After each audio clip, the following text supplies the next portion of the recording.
Bit of a windy day today, and I don't normally like that, especially when it's over 70 degrees out, but the wind is switching directions, so right now it's favorable. I'm coming from over this way, which is where I expected it to come from, which is great, but it keeps switching directions, so we'll see what happens. I didn't have a trail camera in this area here, so I'm just setting up on good food source. There's lots of oak trees right in here off the white oaks, and you can tell just by the tracks coming through that there's been a lot of deer moving through.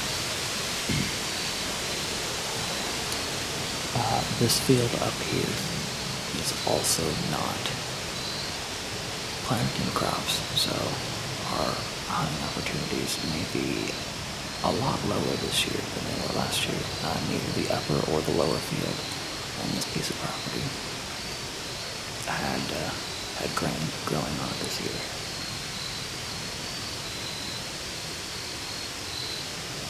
I have seen some deer on the other trail cameras, only at night really though.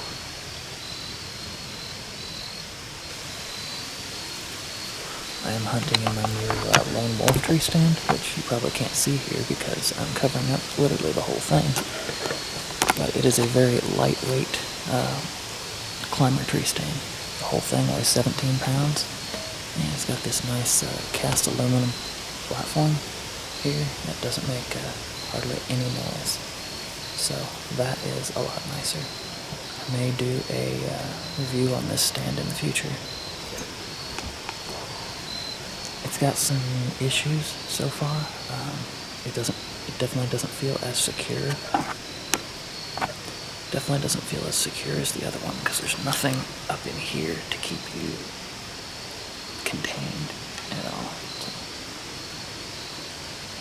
I'm just gonna sit here and shut up and see if anything moves through. I would actually take a raccoon tonight if I saw one too. I've been really wanting to try one of those out.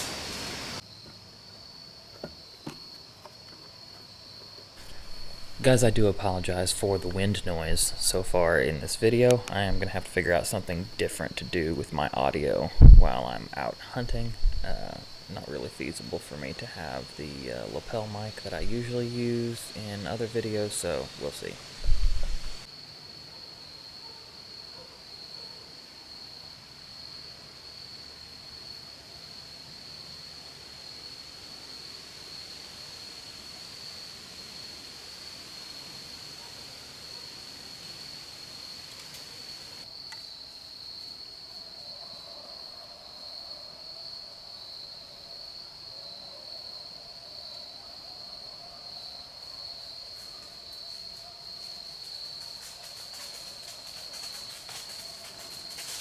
Meh.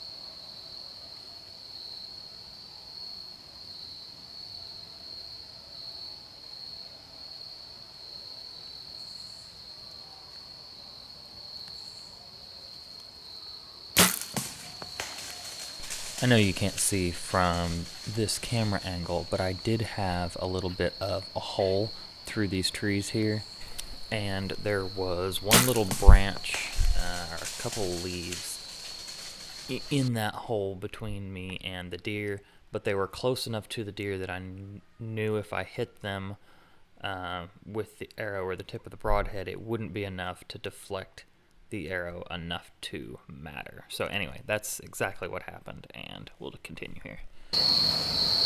He's standing over there on the tree line with an arrow sticking out at him. Try not to spook him. See if he falls over. see him right now. But if he steps back into where I can see him, I'll put another arrow in him. I felt good about that shot. Oh, there's more deer around. I put that arrow right behind the shoulder, with him quartering slightly away. He was taking a boo when I shot. Alright, thinking back on the shot, it's from the sound of the impact. It sounded like the arrow might have hit bone. So I really hope the arrow's not just lodged in his shoulder. He certainly didn't go. He stood at the edge of the tree line for a minute with legs spread a little bit, you know, like they do when they're trying to keep their balance. He was a nice little buck. There was a bunch of deer moving through here. He came up. He was probably 15 yards from me at the closest. He had no idea I was here. I made a move to stop him, and he just squatted down and started taking a move. It's been just over 10 minutes since I shot. I'm gonna pack my stuff up, but I'm gonna give him at least 30 minutes since the shot before I go after him. And even then, I'm just gonna go look towards the wood line here and see if I can see any blood. Or he might be piled up laying over there. I don't know. So you probably won't be able to see most of this because it's dark now. I've been tracking this thing for 2 hours. At first, I didn't find any blood at all. And then I found a few drops and a bunch right on the side of the field closest to where he went in. I didn't see him go into the field. He must have just went off quietly. I never heard deer run away. I did see a couple other does out in this field. So I ended up, it took me probably 30 minutes to blood track him across this field. And because the blood was a little spotty. I got to the other side, and that's where the property boundary stopped that I could go. Yeah, right over in here, actually up that way, probably 30 more yards. I found a little blood, and the blood stopped right at the edge of the woods, actually just on the inside of this little track. You probably can't see it on the light here, but there's kind of like a tire tracks on the edge of the field before this field starts. And the last blood that I found was right in the middle of these tire tracks. So I went to the edge, looked around where I was pretty sure he went in. In fact, well, I probably won't be able to find the spot now. But the property line is about 10, maybe 20 yards to the inside of the field. So I called the neighbor, got his permission to track the deer in there, and he said, yeah, sure, go ahead. He thanked me for calling him, said most guys wouldn't have even thought to do that, which is kind of crummy. I think that's just kind of common courtesy that if you don't have permission on a place, you call and get permission to track a deer over there.